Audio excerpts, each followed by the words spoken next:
So this video is to introduce you to the idea of the notes page on the CAS calculator. On your home screen, you'll find the notes pages in the yellow icon. So you'll just need to open your calculator, click on the yellow icon, and you'll end up on a notes page, which is where we're going to start. So when you open a notes page, you can tell you're on a notes page and not a calculator page by the yellow border that's on this section of the calculator. I'm going to distribute this to you, this useful picture page tomorrow, and you'll be able to use these pictures in your own notes pages to make your work look a little bit more user-friendly. So basically, to get new pages into your calculator, obviously I think you know Control-I is the insert key, and you can just keep adding then blank pages into your document. So it works in this very similar way to the calculator page, except we're obviously not using a calculator, we're writing notes for ourselves in this section. So measurement is a topic that really works well for the notes section because of all the different formulas that we have. So we've got to try and organise our notes in a way that will be useful for us. For me, I can kind of divide the measurement topic into a certain few sections. So I would be, if I was doing this page for myself, I think I would have an area page for two-dimensional shapes. I'd probably have a total surface area page, which covers the area of three-dimensional shapes, and I'd probably have a volume page, which covers the volume of three-dimensional shapes. So you can divide it however you wish. You can have it all on one page if you wish, or separate little page for area, total surface area and volume. So imagine you've added a blank page. We can type with our keys at the bottom of the calculator there, just headings, descriptions, those sorts of things are quite useful so we can quickly scroll down a page and say, okay, the area of a circle or the area of a trapezium or something is just typed in with normal text. So then when I go to try and start putting some formulas into this page, I use what's known as a maths box. And to get a maths box, I hit the Control key and the letter M at the same time. So Control M puts this little math box on the page. And inside that little box, I tell the calculator what the formula is for the area of a circle, and then it will allow me to sort of do some calculations on this page as well as have some descriptions. So at the moment I've typed in area of two-dimensional shapes is this page. The first shape I want to look at is the circle. So basically I need to write a name for this little formula that I'm going to write in this box. So because this is area of a circle, I would write something like area circle, so that I know what it is when I look back at this page later on. And the area of a circle formula, pi times r squared, the variable that is used in this formula is r. So I'm going to put a little r in the bracket. Area of the circle, r, is the variable that I need to worry about. That's the thing that alters in a circle.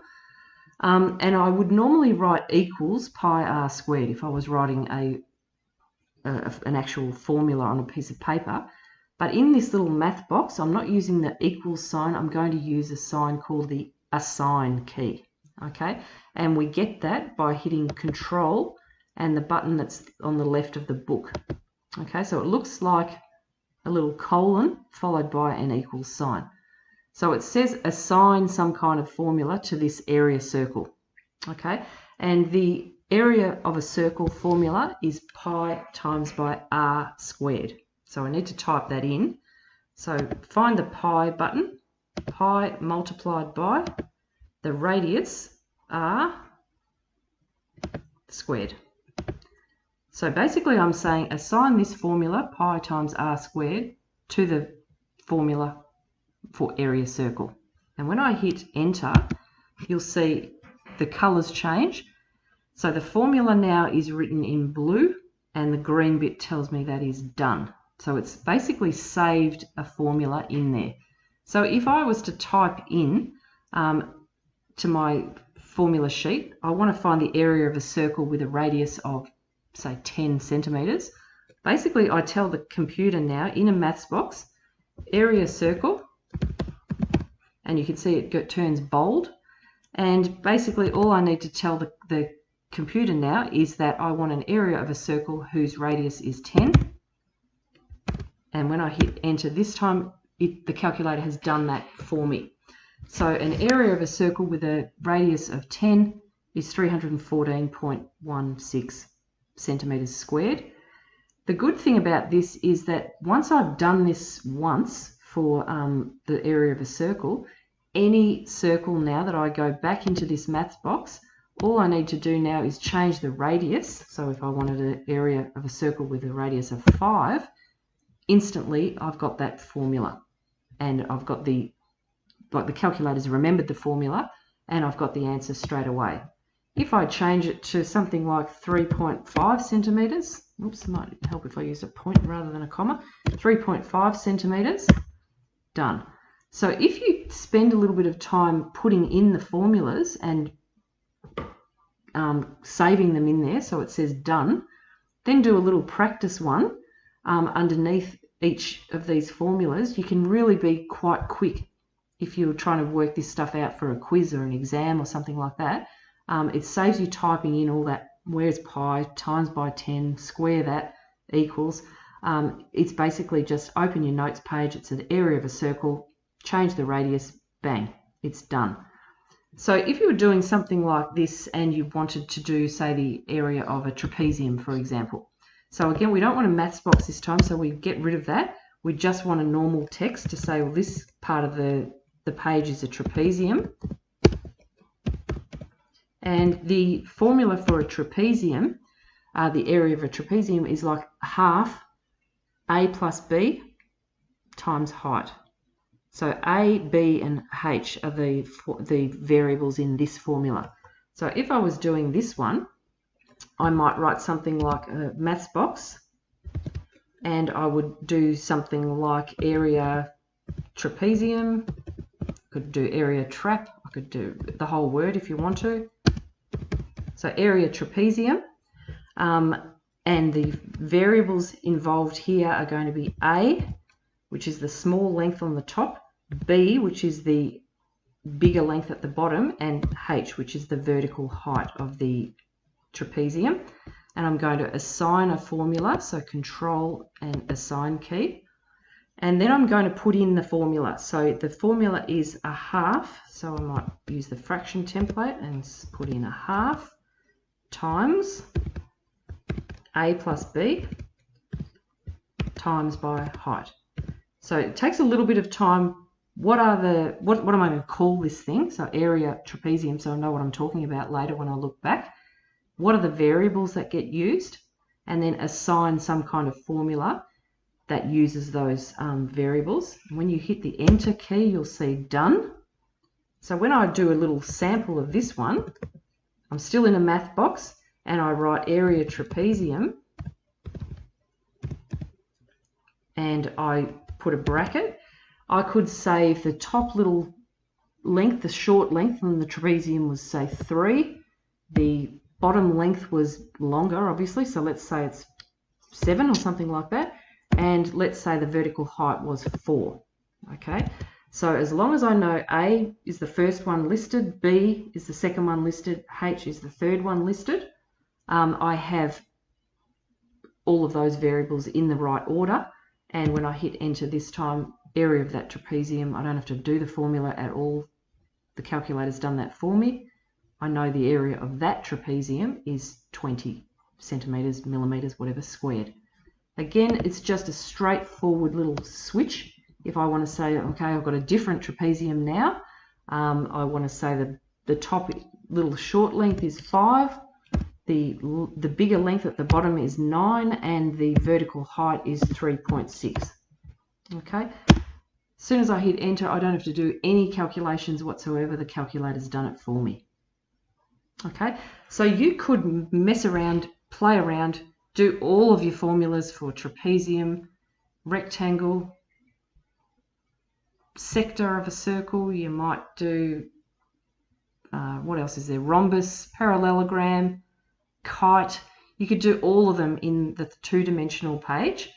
So you can just keep going on that page when you have a bit of a play with that, your two-dimensional shapes. So on your formula sheet that you have for measurement, you can go through and make sure all of those formulas are in this notes page.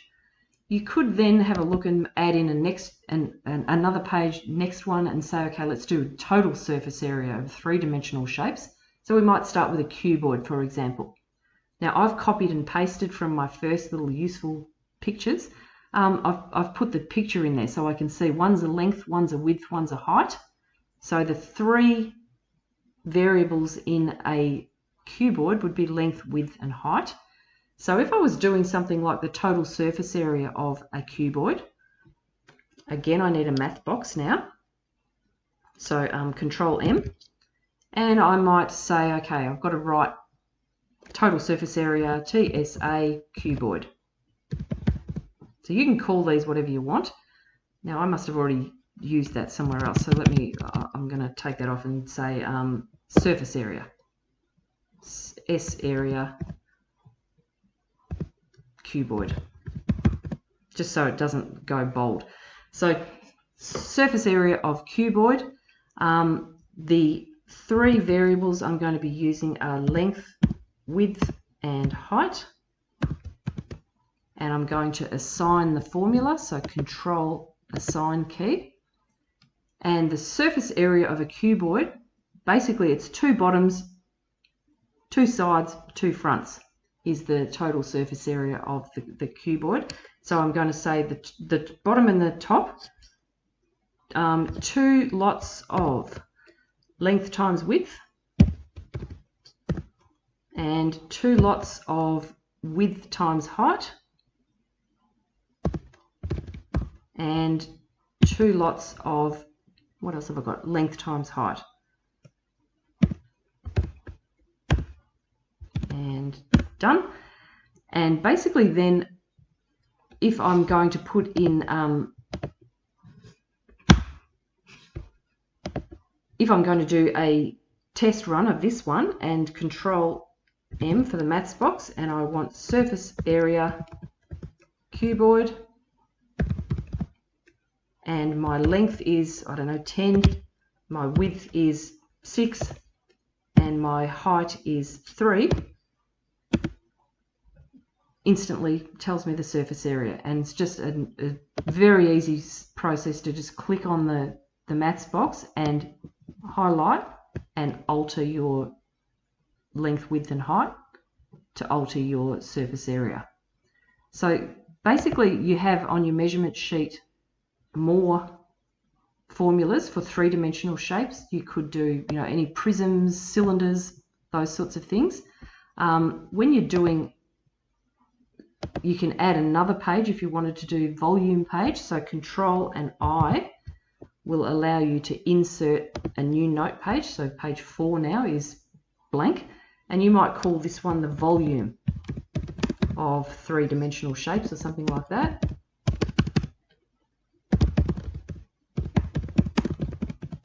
And you might start off with a cylinder or a cuboid or whatever you might want to do. So you can put the picture in there if you want to. You can just Control M to do volume cuboid. Okay, and again the variables length, width, and height. And we're going to assign the formula. And the formula is actually just length times by width times by height. And so we've saved the formula now. And if we write in, I want to use this volume cuboid formula on a rectangle whose length is 10, whose width is 6, and whose height is 5, instantly tells me the volume. Okay, so again, if you've done all of these pages with all of these formulas on them, and they're saved in your measurement little folder, it's very, very easy in a test, some kind of assessment, to just quickly open the page, click on the one that you're doing, alter the measurements, and you've basically, bang, you've got the answer in 1 second. So you can use them as a sort of a checking tool even, if you wish. and you sort of can say, well, I've done some working, I just want to double check if my formula's correct. 1 second check and it's done. So I want you to have a play with this. You can make these as simple or as complicated as you like. This one here, I'm going to show you how to save. So when you think, okay, I want to close this now and save it, go into your documents, file, save as, and you call it whatever you want. So it's in my documents. I'm going to not call it measurement pictures. I'm going to call it Year 9 measurement, and save. Okay, so now I can close this down and I know that all that work hasn't gone to waste. I want to just quickly show you how, if you look in your documents, where to find it. So in your documents, you can see there Year 9 measurement. I could open that one up. I've also got this one here. I'll show you measurement formulas. This one I used with Year 11, so it's got a few more formulas in it. Hasn't got any pictures in it, but it's got more formulas. So you can see on my area page, I've got circle, a sector, area of a triangle, the area of a trapezium, a rhombus, a kite, this other formula that Year 11's use, the Heron's formula. On my total surface, this is my volume page. I have got, what have I got? A cylinder, a cone, a pyramid, a sphere, a hemisphere, and then on my third page, total surface area of a cuboid, a cylinder, a cone. If you know the slanted height, if you know the vertical height of a cone, a sphere, a hemisphere. So you can make these as sort of complicated or as simple as you like. So you can see my Year 11 one's got no pictures on it, but more formulas. So for example, I might go, okay, I want to quickly do a sphere, and I'm talking about the total surface area of a sphere, like a ball. So all I'd need to do is open the correct page, click on the formula and say, all right, I want a sphere whose radius is 9 meters or 9 millimeters or 9 centimeters or whatever, and there it is, it's done. So I don't have to remember the formulas, I don't have to find them. All I have to do is go to the right page on the notes page and alter the test measurement, and it will calculate for me. So again, that's all I want to say on these measurement notes pages. So I want you to have a play, and the more you do of this, the better you'll get at it, and I'll be excited to kind of see what the pages start to look like.